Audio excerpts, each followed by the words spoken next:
An electoral district in Canada, also known as a constituency or a riding, is a geographical constituency upon which Canada's representative democracy is based. It is officially known in Canadian French as a circonscription, but frequently called a comté. Each federal electoral district returns one member of parliament to the Canadian House of Commons. Each provincial or territorial electoral district returns one representative called, depending on the province or territory, member of the Legislative Assembly, member of the National Assembly, member of Provincial Parliament, a member of the House of Assembly, to the provincial or territorial legislature. While electoral districts in Canada are now exclusively single-member districts, multiple-member districts have been used at the federal and provincial levels. Alberta has had a few districts that returned from 2 to 7 members. See Calgary, Edmonton and Medicine Hat.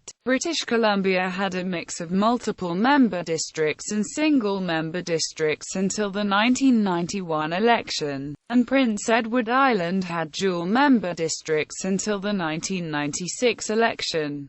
Since 2015, there have been 338 federal electoral districts in Canada. Ontario uses the same boundaries for the electoral districts for its Legislative Assembly in Southern Ontario, while seats in Northern Ontario correspond to the federal districts that were in place before the 2004 adjustment. The other provinces use different electoral districts for the legislatures.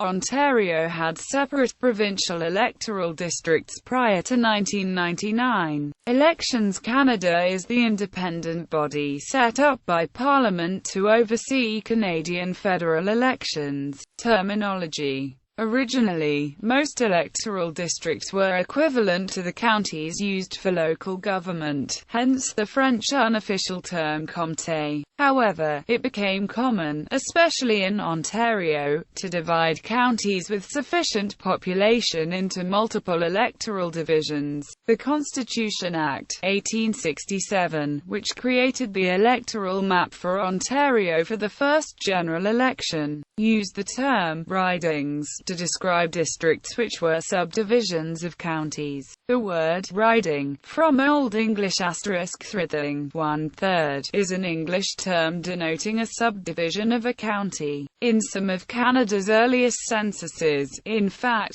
some citizens in the ridings of Bothwell, Cardwell, Monk and Niagara listed their electoral district as their county of residence instead of their actual county. Although the term riding is no longer used officially to indicate an electoral district, it has passed into common usage. Soon after Confederation, the urban population grew, and more importantly, most city dwellers gained the franchise after property ownership was no longer required to gain the vote. Rural constituencies therefore became geographically larger through the 20th century and generally encompassed one or more counties each, and the word riding was then used to refer to any electoral division. A political party's local organization is generally known as a riding association. The legal term is Electoral District Association or EDA. Naming conventions. Electoral district names are usually geographic in nature, and chosen to represent the community or region within the electoral district boundaries. Some electoral districts in Quebec are named for historical figures rather than geography, e.g., Louis Hébert, Honoré Mercier. Similarly, in Alberta, provincial districts mix geographic names with those of historical personages. This practice is no longer employed in the other provinces and territories. Boundary adjustment. Electoral district boundaries are adjusted to reflect population changes after each decennial census. Depending on the significance of a boundary change, an electoral district's name may change as well. Any adjustment of the electoral district boundaries is official as of the date the changes are legislated, but is not put into actual effect until the first subsequent election. Thus, an electoral district may officially officially cease to exist, but will continue to be represented status quo in the House of Commons until the next election is called. This, for example, gives new riding associations time to organize, and prevents the confusion that would result from changing elected MPs' electoral district assignments in the middle of a parliament. On some occasions, a riding's name may be changed without a boundary adjustment. This usually happens when it is determined at a later date that the existing name is not sufficiently representative of the district's geographic boundaries. This is the only circumstance in which a sitting MP's riding name may change between elections. Formula. The present formula for adjusting electoral boundaries was adopted in 1985. It starts with the number of seats in Parliament at that time, 282. One seat is automatically allocated to each of Canada's 3 territories, leaving 279. The total population of Canada's provinces is thus divided by 279, resulting in an electoral quotient, and then the population of each individual province is divided by this electoral quotient to determine the number of seats to which the province is officially entitled. Finally, a few special rules are applied. Under the senatorial clause, a province's number of seats in the House of Commons can never be lower than its constitutionally mandated number of senators, regardless of the province's population. Under the grandfather clause, the province's number of seats can also never fall below the number of seats it had in the 33rd Canadian Parliament. A province may be allocated extra seats over its base entitlement to ensure that these rules are met. In 2004, for example, Prince Edward Island would have been entitled to only a single seat according to the electoral quotient, but through the senatorial clause the province gained 3 more seats to equal its 4 senators. Quebec was only entitled to 68 seats by the electoral quotient alone, but through the grandfather clause the province gained 7 seats to equal the 75 seats it had in the 33rd Parliament. Saskatchewan and Manitoba also gained seats under the grandfather clause. New Brunswick gained seats under the senatorial clause, and Nova Scotia and Newfoundland and Labrador gained seats under both clauses. A third protection clause exists, under which a province may not lose more than 15% of its seats in a single adjustment, but specific application of this rule has never been needed. In practice, the process results in most provinces maintaining the same number of seats from one redistribution to the next. Due to the senatorial and grandfather clauses,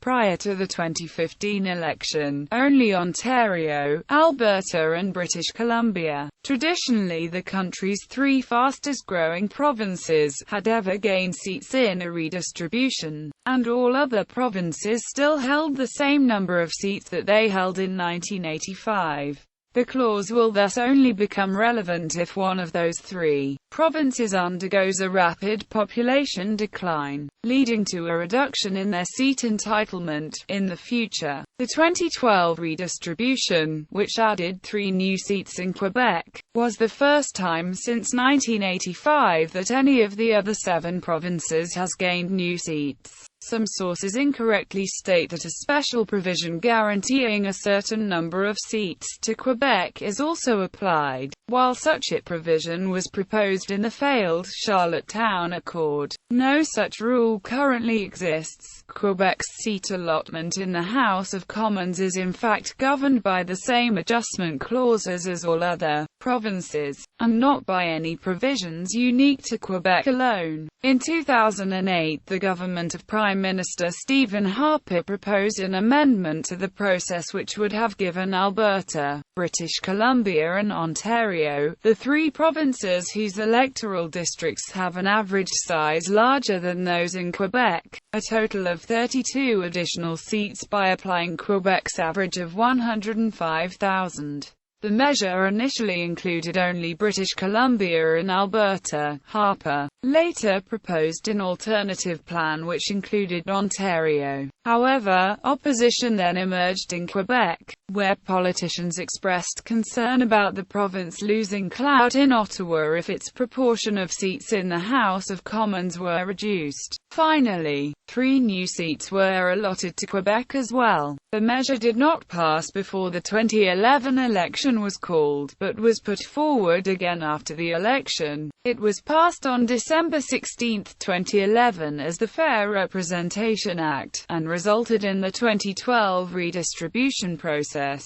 Boundary review. When the province's final seat allotment is determined, an independent election boundaries commission in each province reviews the existing boundaries and proposes adjustments. Public input is then sought, which may then lead to changes in the final boundary proposal. For instance, the proposed boundaries may not accurately reflect a community's historical, political or economic relationship with its surrounding region. The community would thus advise the Boundary Commission that it wished to be included in a different electoral district. For example, in the 2003 boundary adjustment, the Boundary Commission in Ontario originally proposed dividing the city of Greater Sudbury into 3 districts. The urban core would have remained largely unchanged as Sudbury, while communities west of the central city would have been merged with Algoma, Manitoulin to form the new riding of Greater Sudbury, Manitoulin, and those east and north of the central city would have been merged with Timiskaming to create the riding of Timiskaming, Greater Sudbury. Due to the region's economic and transportation patterns, however, Timiskaming, Greater Sudbury, was particularly opposed by its potential residents. Voters in Sudbury were concerned about the weakening of their representation if the city were divided into 1 city-based riding and 2 large rural ones rather than 2 city-based ridings.